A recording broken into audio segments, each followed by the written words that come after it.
Bienvenidos a Primum Gradus, tu podcast de historia y humanidades en general. Os habla Ricardo Silvestre.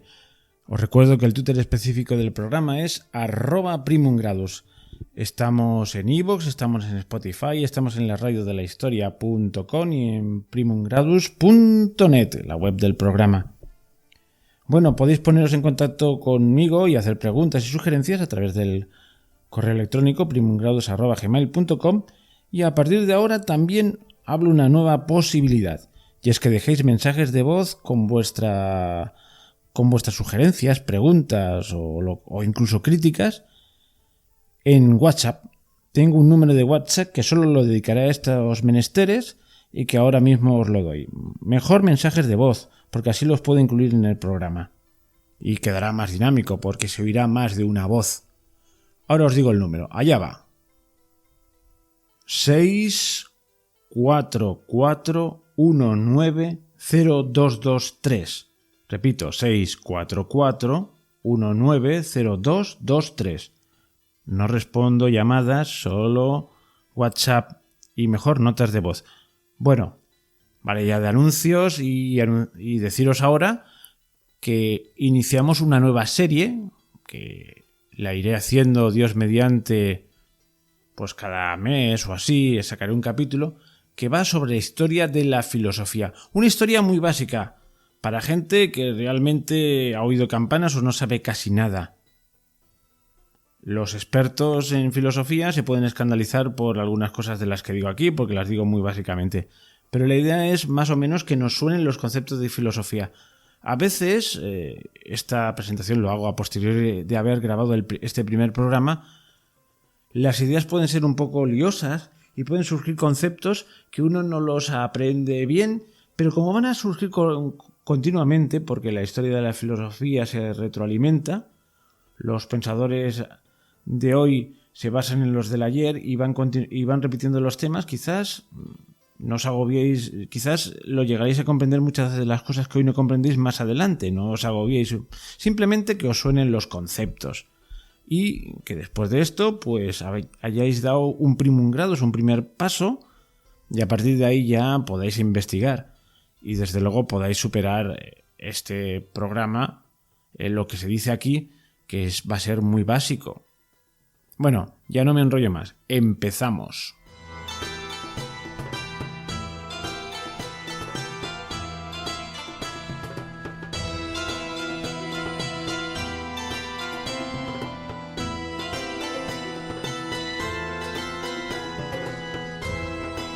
Bueno, pues vamos a empezar nuestra peculiar historia de la filosofía. Peculiar porque, ¿cuál es la peculiaridad? Porque es una historia de la filosofía que empieza de cero para gente que parto de la base que no tiene ni idea o tiene muy poca idea del tema. O sea, la peculiaridad de esto y de todo Primum Gradus, de todos los programas, es que es la divulgación elevada a la enésima potencia. Y en este caso especialmente. Los términos técnicos los diré, porque si no serviría de nada. Porque si no sabemos lo que es el logos, lo que es un mito, lo que es la metafísica, pues ¿para qué sirve? Pero las explicaciones van a ser muy, como diría yo, muy a la patallana, a veces hasta pueriles, y si alguien es muy técnico se puede poner nervioso. Pero advertidos quedáis. Esto es lo que vais a tener aquí. Y empezaremos por el principio. El principio que yo he elegido, porque pueden haber varios principios, va a ser la antigua Grecia, los antiguos filósofos griegos. Y alguien que no sepa mucho pero haya oído campanas, bueno, es que hay un antes de los filósofos griegos. ¿No inventaron los griegos la filosofía? Hay gente que tiene esa idea. Pues no. Si por filosofía entendemos una forma de analizar la realidad en base a la razón, pues los pueblos primitivos tienen explicaciones de los sucesos naturales en base a mitologías, a mitos. Pues bien, cuando los griegos, que a nosotros nos atañen, porque sabéis que la historia de Grecia es la historia de sucesivas invasiones, dorios, jonios, bueno, no voy a entrar en detalles. Los griegos, pueblo indoeuropeo, como los celtas, como los itálicos, como los germanos, como los eslavos, como los bálticos, en un momento dado aparecen en el solar griego y más allá. de lo que hoy entendemos Grecia. También en el Asia Menor, en la zona costera del Asia Menor. Bueno, pues estos pueblos, cuando aparecen estos pueblos, y en el siglo VI a.C., que es cuando ya están bien asentados en una zona de Grecia, bueno, del dominio griego que está fuera de Europa, en las costas de la actual Turquía, que es lo que denominaremos Jonia, pues ahí empieza a desarrollarse este pensamiento racional, este primer pensamiento filosófico que va más allá del mito. Pues pensad que cuando estos griegos miraban, por ejemplo, a Egipto o a Babilonia, pero vamos a centrarnos en Egipto, pues en ese momento la civilización egipcia llevaba más tiempo existiendo, o tanto tiempo como mínimo, como lo que va desde nosotros hasta esos griegos del siglo VI a.C. Llevaban miles de años funcionando. Bien, pues esta antigua civilización había desarrollado algún tipo de filosofía, de pensamiento racional, igual que los babilonios, igual que los indios, igual que los chinos. Seguramente de los chinos no tenían ni remota idea de su existencia, pero ellos sí que habían desarrollado una cierta filosofía. Entonces, ¿por qué empezamos por los griegos? Porque hay que empezar por algún lado, y si nos empezamos a remontar, pues no acabamos nunca. Y dos, porque su pensamiento, el desarrollo de su pensamiento tiene una clara trazabilidad desde sus inicios hasta su posterior desarrollo y su llegada hasta nuestros días, porque todos los grandes filósofos de nuestro entorno, es decir, del entorno occidental, vamos a ser asquerosamente eurocéntricos y occidentalistas, pues beben de esos antiguos filósofos griegos. Y esa es la razón por la que he elegido a Grecia. Y que es lo más normal. Casi todos los manuales de filosofía empiezan por ahí. Pero que sepáis que gran parte de la filosofía, de la filosofía no, y de la sabiduría en general que atribuimos a los griegos, puede tener un origen exterior. Es decir, en una tablilla sumeria se ha encontrado el teorema de Arquímedes, varios siglos antes de que existiese Arquímedes. Me explico, ¿no? Otra cosa es que la cultura nos ha llegado a través de los griegos y luego de los romanos, que, bueno, en fin, pero no vamos a entrar por ahí. Vamos a ver cómo era esa sociedad del siglo VI a.C. en Jonia. Jonia es la zona costera de Asia Menor, es decir, de la actual Turquía, que da al mar Egeo. El mar Egeo baña las costas de Turquía y de la Grecia propiamente dicha. Bueno, los griegos de la Grecia propiamente dicha estaban menos desarrollados que los de Jonia. ¿Y qué pasaba en Jonia? Pues que se había desarrollado la polis, las grandes polis. ¿Por qué? Porque había aparecido un nuevo elemento, el comercio. Y con el comercio llegan los viajes. Y con los viajes llega la comparación de culturas y la llegada de nuevas ideas. Y con la llegada de nuevas ideas llegan también riquezas por el comercio. Y a más riquezas, más capacidad de ocio. Y a más capacidad de ocio, más capacidad de darle al cerebro. Y además, con la comparativa, con otras culturas, con la ciencia que viene de fuera, uno empieza a pensar, hombre, pues cada pueblo tiene sus mitos y se refieren a las mismas realidades. Entonces, ¿cómo puede ser? Quizás haya algo común a todo que haga funcionar el mundo. ¿Y cuál es la causa profunda de que los astros tengan una órbita? ¿Cuál es la causa profunda de la sucesión de las estaciones? ¿Por qué las cosas son así y no asá? Y se empieza a poner en entredicho el mito, la explicación mítica. Hay que ver que el mito está muy relacionado con la religión. ¿Y cómo era la religión de los griegos? Pues no era gran cosa, hay que decirlo. No tenía un gran desarrollo dogmático, no tenía libros sagrados y era muy practicona. Se trataba de ofrecer sacrificios a los dioses para tenerlos contentos y te favoreciesen o no se enfadasen demasiado contigo.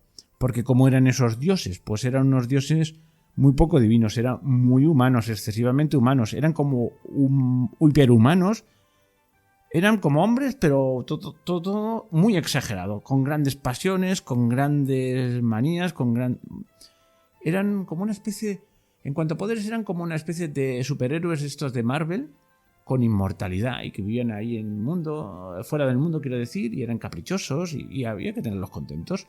Y de vez en cuando, bueno, en fin, estas historietas de que se pasaban por la tierra y raptaban a una moza si les parecía guapa o a un mozo y estas cosas que hacían entre los dioses.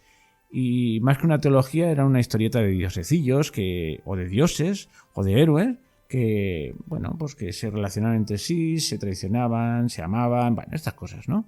Tan interesantes de la mitología. Bueno, las explicaciones míticas, pues, eran lo que sustentaba esta sociedad aristocrática. ¿Por qué pasa el mundo? Pues mira, porque los dioses lo han querido y esta es la historia de cómo lo han querido los dioses. En el momento en que se abre el mundo para estos griegos, empiezan a cuestionarse estas cosas. Además, como esta religión no estaba como muy elaborada, pues a una mente un poco inquieta pues no le satisfacía demasiado. Entonces se da el paso del mito al logos. Esto dirán los grandes manuales de historia de la filosofía. El paso del mito al logos. El paso de la historieta, para entender el mundo, a el desarrollo racional, a la lógica. Qué bonito queda y qué contundente. ¿Fue de golpe? No, no es que en el siglo VI de pronto dije a hacer puñetas todos los mitos y vamos a ser racionales y vamos a ser unos tipos absolutamente lógicos. No, ni muchísimo menos. Fue algo paulatino. Y no desapareció del todo el mito. Es más, el mito en cierto modo se racionalizó. Se empezó a ver como una alegoría de algo explicado para ser entendido, pero que aludía a cosas más elevadas. Esto se ha venido empleando durante muchos siglos y se sigue empleando hoy en día. Hoy también hay mitos y cuentecillos para explicar cosas. Os voy a poner un ejemplo muy sencillo de una enseñanza, no sé si decirlo moral o de comportamiento, que está ilustrada con un cuento. A ver, ¿cómo le explicas esto a una niña? A un niño de 6 años en la Europa del siglo XIII, XII, de la Edad Media. Hombre, pues que no vaya con extraños, que eso es peligroso y cuidado que te pueden raptar. Pero claro, esto a una niña le vas a explicar de lo que es un depredador sexual o un... Pues no, le cuentas un cuento, le dices que había una niña con una caperucita roja, la abuelita y el lobo. Qué cosa más malvada que el lobo. ¿Ves? Si no conoces a una gente, no hables con ellos ni te vayas con ellos, porque te puede pasar como a Caperucita con el lobo. ¿Veis? Primer ejemplo curioso que he puesto, espero que no os escandalicéis, pero esto es en cierto modo un mito, unas enseñanzas envueltas en una historieta. Bien, pues empezaron a racionalizar un poco el mito. Dice, ¿qué es la realidad auténtica de este mito? Tanto es así que incluso un filósofo ya con plenitud de derecho para tener ese nombre, como es Platón, incluso desarrolló sus propios mitos, sus propias historietas para explicar sus elevadas teorías filosóficas. El mito de la caverna. Uy, pero estoy adelantando materia. No hagamos spoiler. Bueno, pues se pasa de una explicación del mundo meramente mitológica a una explicación racional, o se intenta, en el marco de una sociedad cada vez más compleja y en el cual las explicaciones antiguas se empiezan a ver con un cierto desdén, y además es que la afluencia de riquezas por el comercio hace que los valores típicamente aristocráticos no es que se vengan abajo, porque Grecia siempre fue una sociedad aristocrática, pero sí que empiecen a convivir con otros valores más mundanos, más relacionados con el dinero y con la riqueza obtenida por otros medios.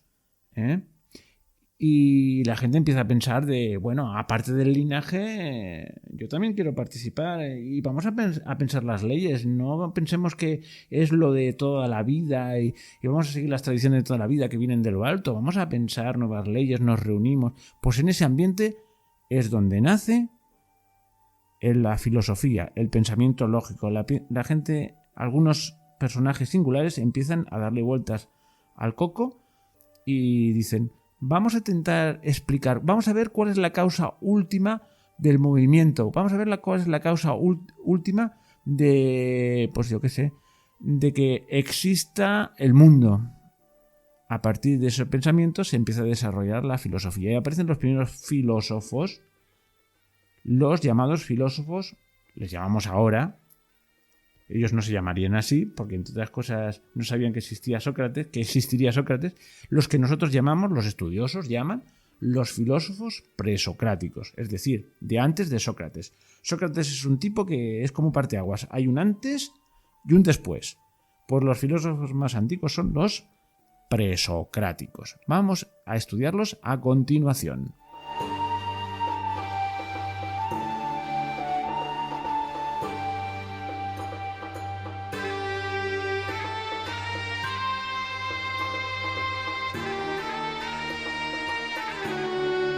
Pues nos vamos a Jonia a ver de dónde surgen estos primeros pensadores. Jonia, zona costera del Asia Menor, actual Turquía, y concretamente a una ciudad, a Tales.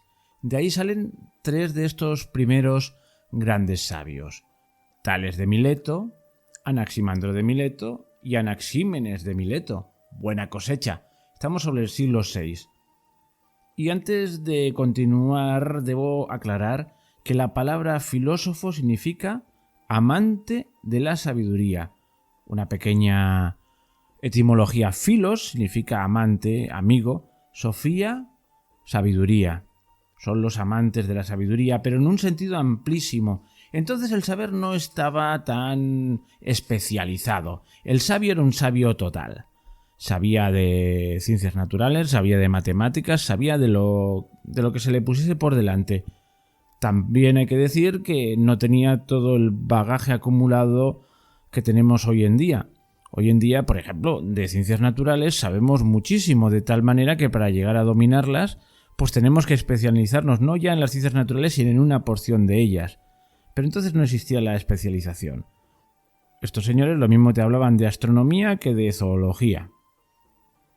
Lo mismo hablaban de filosofía, de lo que hoy entendemos por filosofía pura, que hacían cálculos y trabajos propios de un científico práctico.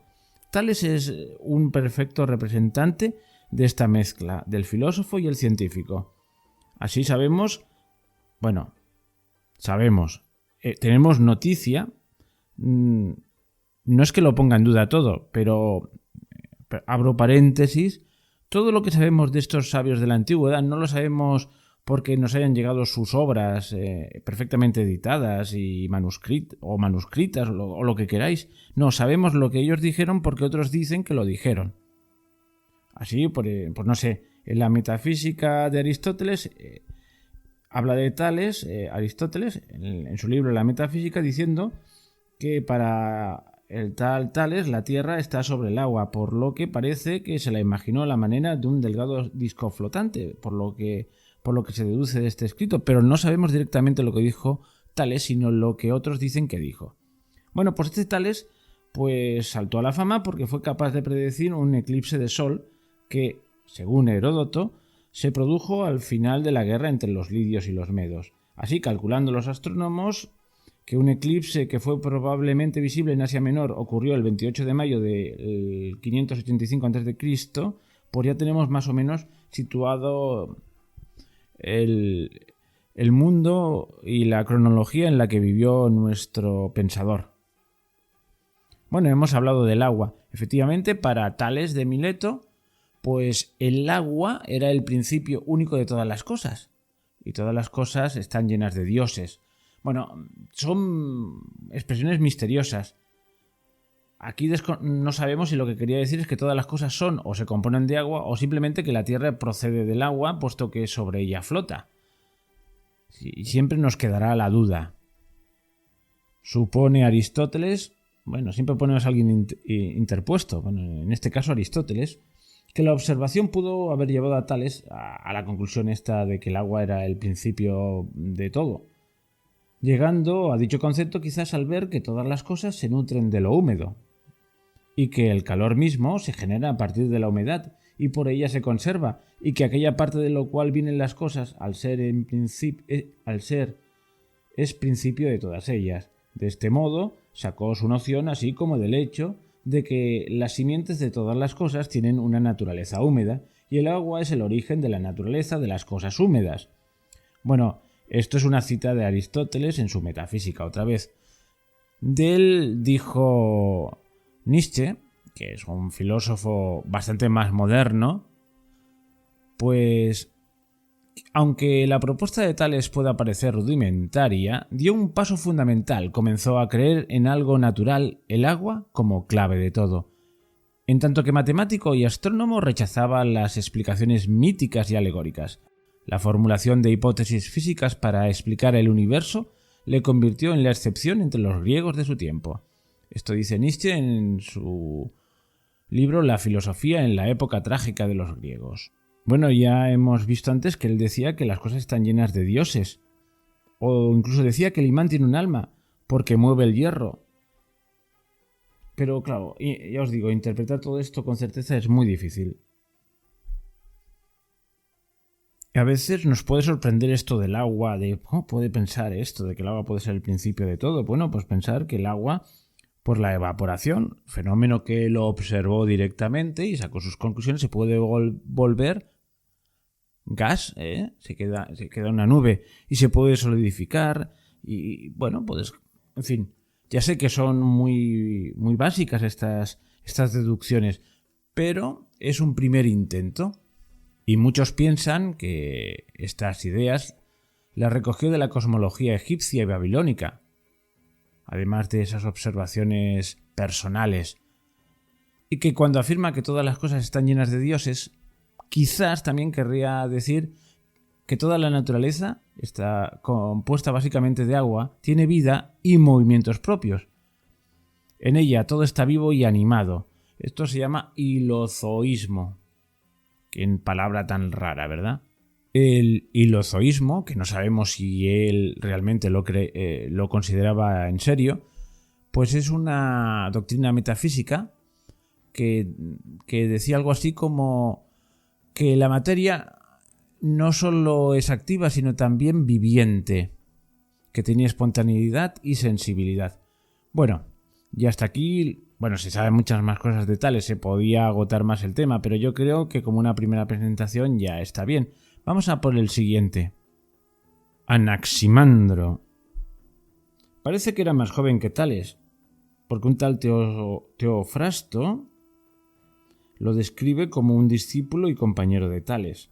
Normalmente el discípulo acostumbra a ser más joven que su maestro, generalmente.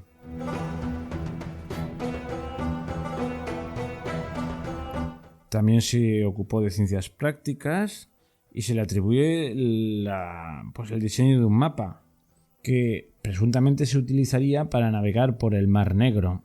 Estaba también interesado en la política, participó en la política, igual que otros muchos filósofos griegos, y se sabe además que fue un hombre de acción, condujo una expedición colonizadora a Polonia.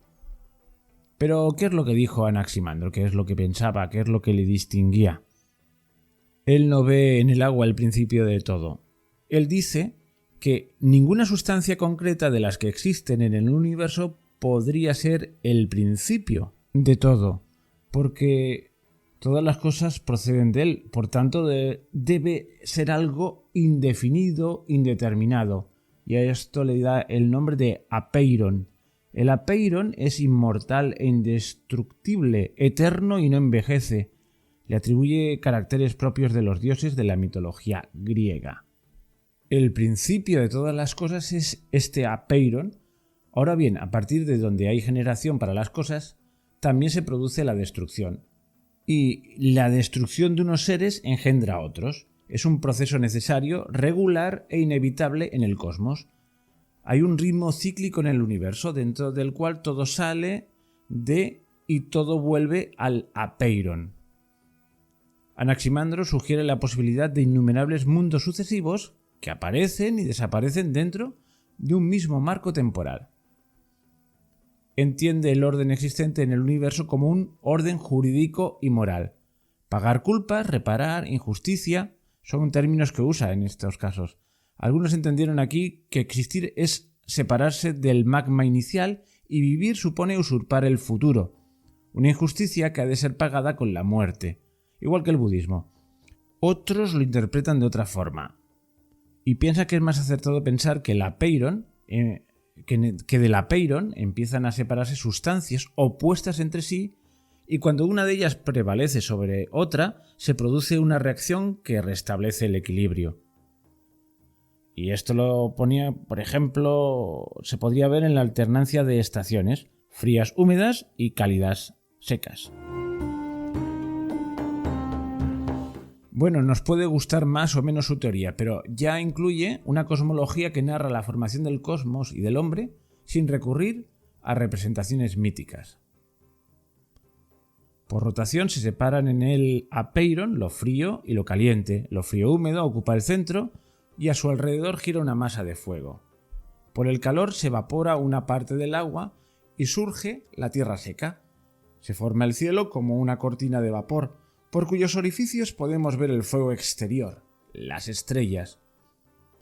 Los primeros animales surgieron del agua o del barro calentado por el sol, y del agua pasaron a la tierra. Los hombres descienden de los peces. Probablemente los primeros se criaron dentro de alguno, y ya adultos fueron arrojados a la tierra. Ya os digo, nos puede parecer más o menos... nos parecería increíble, pero es un intento pues como una especie de teoría de la evolución muy rudimentaria. Pasamos al siguiente, Anaxímenes de Mileto, discípulo de Anaximandro. Y este buscaba un principio único e infinito de todo. Pero para él no es el agua como decía Tales, sino que para él el principio es el aire, del que todos los seres derivan por ejemplo, rarefacción. Convierte el aire en fuego o por condensación. Transforma el aire primero en viento, después en nube y finalmente en agua, que sobre la tierra puede convertirse en piedra. Diréis, pero qué cosas más raras dicen, pero bueno, son intuiciones, intentos de explicación. Concibe el mundo como algo vivo, lo mismo que nuestra alma, que es aire, nos sostiene, igualmente el aire envuelve al mundo entero. Bueno, hasta aquí estos tres filósofos que intentaban explicar el mundo buscando un principio vital y su lógica interna de desarrollo. Ahora pasamos a un personaje muy singular, Pitágoras y sus amigos o seguidores, los pitagóricos. Pitágoras es un ser mítico, es un filósofo que se ha convertido en mito y de él cuesta mucho discernir lo que es leyenda y lo que es realidad.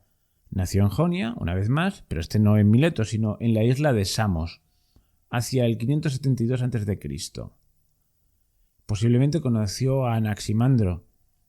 Fue un gran viajero y se cree que conoció Egipto, Babilonia, y hay quien dice que allí además conoció a Zoroastro, el fundador de la religión persa, esa religión dualista que piensa que hay dos principios, el del bien y el mal, y que incluso llegó a la India. En un momento se exilió, parece ser que voluntariamente, de Samos porque no soportaba la tiranía de Polícrates, y de allí pasó a Italia y se estableció en Crotona. En aquel lugar fundó una secta, digamos, filosófico-religiosa. Hombres, mujeres y niños vivían en comunidad de bienes, manteniendo una disciplina y ascesis rigurosa y guardando en secreto las doctrinas que aprendían. Yo creo que en los programas que dediqué al gnosticismo puse a Pitágoras como un precedente. Pero bueno, no quiero ir por ahí porque si no... Digamos que fue una persona con carisma, célebre, influyente, y se le llegaron a atribuir incluso algo semejante a milagros. Pero esta secta, con enorme poder e influencia en la ciudad de Crotona, pues claro, despertó envidias y recelos. Y hubo una revolución popular que les expulsó. Ya sabéis, cuando hay un grupo así tan compacto y tan misterioso, pues despierta, pues lógicamente, recelos. Estos son los que están conspirando. Bueno, Pitágoras de ahí se refugió en Metaponto, donde poco después murió. Pero la secta de los pitagóricos volvió a ganar adeptos y consiguió hacerse muy fuerte en las ciudades de la Magna Grecia. La Magna Grecia era el conjunto de colonias griegas que había en el sur de Italia, en la parte de abajo de la bota.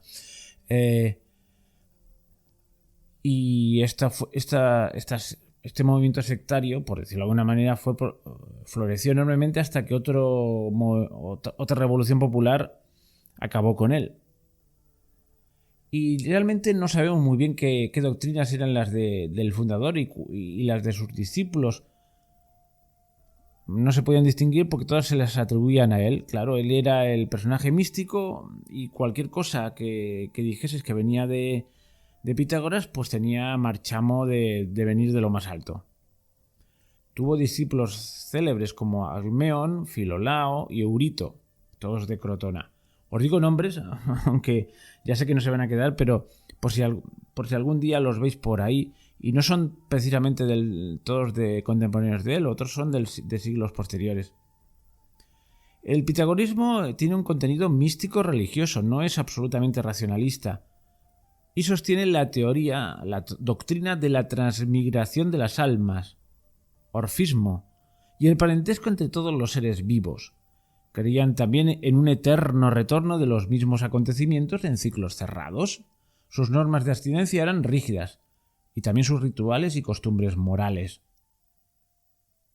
¿Y cuál era el plato fuerte de su pensamiento? Pues fijaos, eran las matemáticas. Fueron sobre todo cultivadores de las matemáticas. Cuando hablo de Pitágoras hablo de él y de todo ese cúmulo de seguidores. Recurrieron a conocimientos matemáticos para elaborar teorías sobre la naturaleza. Muchas de las propiedades y comportamientos de los objetos pueden ser formuladas matemáticamente. Tenían pasión por el número y supusieron que todos los seres del universo son formulables matemáticamente. Diversas experiencias les convencieron de que los números son los principios de todas las cosas. Por ejemplo, los intervalos entre las notas musicales de la lira pueden expresarse numéricamente, y entendieron los números espacialmente, confundiendo el punto geométrico con la unidad aritmética. Las cosas se componen de números porque son agregaciones de unidades puntos. Os puedo asegurar que esto lo he leído porque yo me vuelvo loco con estas teorías. Los seres del universo se acomodan a las previsiones y explicaciones matemáticas porque los principios de las matemáticas son también los principios de los seres reales. Como la esencia de las matemáticas son números, afirmaron que los números constituyen la naturaleza del universo. Intentaron asignar un número a cada cosa e indagaron sobre el origen de los números y nuestro sistema decimal. Para ellos, los números proceden de la oposición par-impar y propusieron explicaciones dualistas de la naturaleza. No iba desencaminado aquella vez que dije que era un antecedente del gnosticismo, o uno de los primeros gnosticismos que siempre se basan en la dualidad. Y os recordáis que la leyenda, puede que es realidad, dice que Pitágoras deambuló por el Oriente y conoció a Zoroastro, la India. Todas estas teorías son muy de esa zona. Habla de la armonía, que se entendía como la unión de cosas disímiles y diferentes, como la concordia de cosas discordantes, y tenía una cosmología que intenta ser una explicación global del cosmos, pero oscura y enigmática. Creía que primero existió la unidad, lo limitado, rodeado por lo ilimitado. Después la unidad se escindió en dos. En medio se introduce el vacío de lo ilimitado y surge así el número 2 y la línea. Después genera el 3 y el triángulo, la figura plana más simple, y el 4 y el tetraedro, el sólido más simple. Describe el mundo como un cosmos en armonía, anticipando en algunos aspectos las doctrinas de Copérnico. El cosmos es una esfera en cuyo centro hay un fuego originario. Después están los cuerpos celestes, Tierra, Luna, Sol, los 5 planetas y el cielo de las estrellas fijas, más la antitierra, para completar el número 10 de los planetas. Todo este conjunto está envuelto por una esfera de fuego. El movimiento de los astros y estrellas produce una música maravillosa que no oímos por estar acostumbrados a ella desde el nacimiento. Música y armonía se traducen en números, que son los principios del universo pitagórico. Los que tenemos alergia a los números y a las matemáticas, lo pasaríamos muy mal en esa secta. Nos hubiesen echado. Vamos al recorrido por estos pensadores curiosos. Heráclito y Parménides tocan ahora. Heráclito nació en Éfeso sobre el 544 y parece ser que murió en el 484 a.C. Aproximadamente, todas las fechas. No tenemos muchas noticias sobre su vida y le llamaban el Oscuro porque lo veía muy enigmático en sus afirmaciones. Pero este ya iba acumulando sabiduría, ya iba teniendo una especie de acumulación de teorías, porque tenía ya a los 3 filósofos de Mileto y a Pitágoras antes que él y los conocía.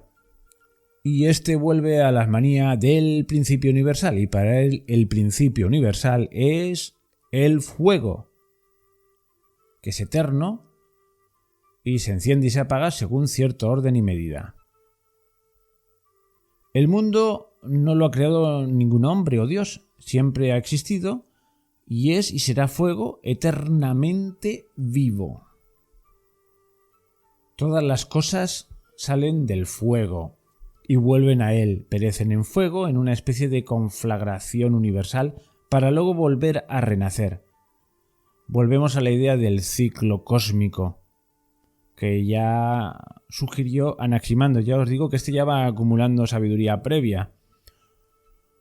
Y eso a su vez es una versión del mito griego del eterno retorno, que volverá más adelante, ya lo veremos en Platón, y aún más adelante en los estoicos. Heráclito plantea también la idea de un juicio universal, en el que el fuego juzgará y condenará todas las cosas, todas, influido en esto posiblemente por la astronomía caldea y babilónica y por las religiones mistéricas. Y aquí viene una de sus famosas afirmaciones: todo cambia y nada permanece. El universo es un continuo devenir, en el que nada es idéntico consigo mismo porque todo está sometido a continuas transformaciones. El mundo está en un flujo permanente, por lo que no es posible introducirse dos veces en el mismo río, tocar dos veces una sustancia mortal en el mismo estado, dado que por el ímpetu y la velocidad de los cambios se dispersa y vuelve a reunirse, viene y desaparece. Esto pues le aboca a una actitud prácticamente irracional ante lo que es real. La ley que rige el universo es la lucha de contrarios. Esto también nos suena, lo hemos oído antes, ¿verdad? Pues en sus extremos los contrarios se funden en una sola cosa. Dios es día, noche, invierno, verano, guerra, paz, hartazgo, hambre. Cambia como el fuego. La realidad tiene una estructura contradictoria. Todas las cosas surgen de la contradicción y la discordia. ¡Ostras! ¿Cómo nos recuerda esto a Hegel? Aquello de la dialéctica. Bueno, en fin. La guerra es el padre y rey de todas las cosas. La guerra es común a todas las cosas y la justicia es discordia y todas sobreviven por la discordia y la necesidad. Afirmaciones curiosas. Pero la contradicción engendra armonía. Lo contrario llega a concordar y de las discordias surge la más hermosa armonía. La armonía del universo no es una armonía estática, es armónico, se está quietecito, sino dinámica, un equilibrio dinámico de tensiones entre contrarios. Es un pensamiento dialéctico. Pero ese cambio no sucede de un modo caótico o irracional, sino de acuerdo con ciertas leyes y principios. En el universo hay una ley única, una razón oculta, un logos que todo lo orienta y unifica. Afirma que esa razón universal está también en el hombre y constituye su propia razón. Por eso el orden de lo real es compatible con el orden de la razón. La mente humana como la realidad están regidos por las mismas leyes. Pero ¿cuál es el problema? Que la mayoría de los hombres parecen distraídos y sonámbulos, que están atontados. Aunque el logos es común, la mayoría vive como si no poseyese inteligencia propia. Aunque escuchan, no entienden. A ellos se les aplica el proverbio: presentes pero ausentes. El logos, que es eterno, no lo entienden los hombres al escucharlo por primera vez ni después de que lo han oído. Los que velan tienen un cosmos único y común. Los que duermen retornan al suyo propio y particular. Todo esto son citas, que se le atribuyen a Parménides. La filosofía... a Parménides no, a Heráclito. ¿Cómo estamos? Parménides aún no hemos hablado de él. Se me ha lapsus. La filosofía de Heráclito tiene una orientación trágica, racionalista y aristocrática. El alma es una parte del cosmos. Tiene naturaleza ígnea, de fuego. ¿Veis? Va acumulando conceptos, y está en continua modificación. Bueno, pues pasamos a Parménides. Y de aquí ya salimos de Jonia, porque nació sobre el 540 en Elea, en el sur de Italia, en la Magna Grecia que hemos nombrado antes. Parménides creó escuela, reducida, eso sí. Y parece muy probable que su iniciación en la sabiduría fue dentro de grupos pitagóricos. Acordaos que Pitágoras anduvo por ahí, por la Magna Grecia, por el sur de Italia. Y en cierto modo imitó su estilo de vida, según algunos testimonios.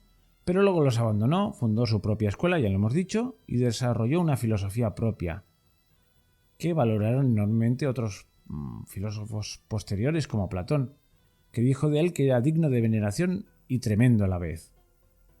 Y creó una especie de carta magna o una exposición de su doctrina en un poema, en Hexámeros, en el cual hacía referencias críticas a las ideas de Pitágoras, también a Anaxímenes y hay quien dice que también a Heráclito.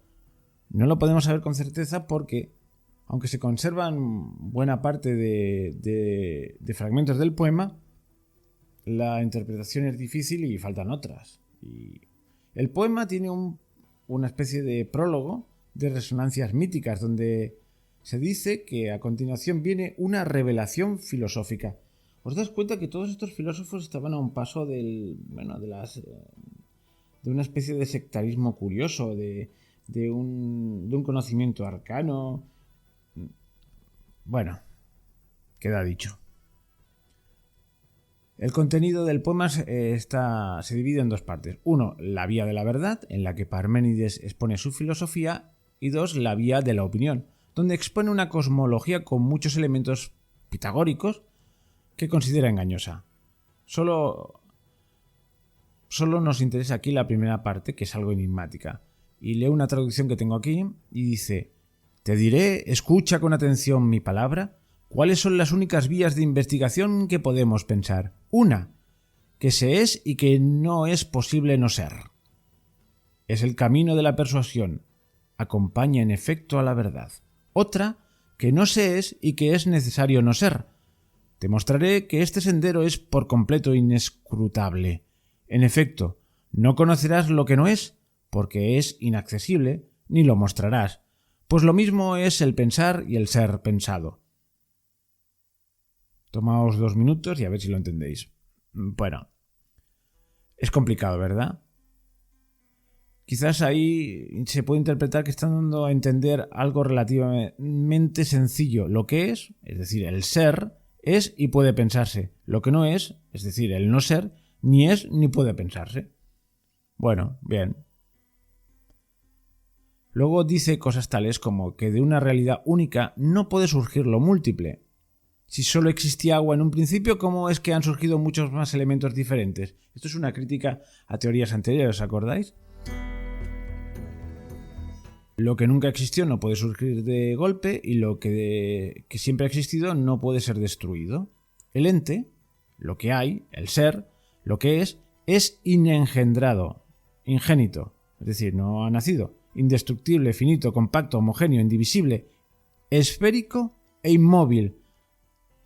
En esto ya se opone a Heráclito, que decía que todo se movía, ¿veréis?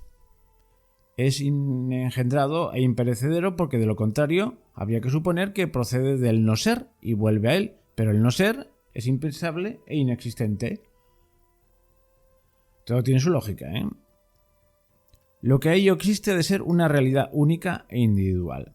Bueno, le dio vueltas al ser y se dedicó a demoler la filosofía de sus predecesores, como ya hemos visto, y entiende el ser, así con mayúscula lo podemos decir, como la realidad, el mundo, y lo concibe como algo corpóreo. O sea, él no hacía distinción entre material e inmaterial. El mundo sería una esfera compacta, redonda, inmóvil y eterna. Y plantea por primera vez el problema filosófico del conocimiento. La dificultad para distinguir entre verdad y apariencia u opinión. Bueno, le tiene terror al movimiento.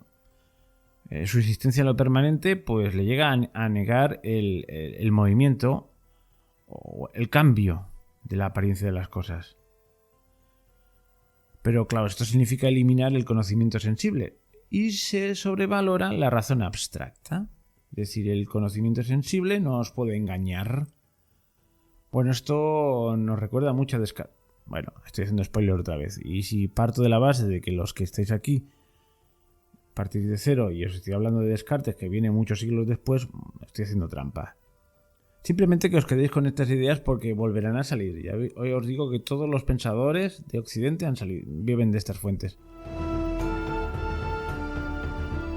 Oye, hay más presocráticos, pero creo que si lo dejamos aquí y ya continuamos otro día, porque para empezar no ha estado nada mal, ¿verdad?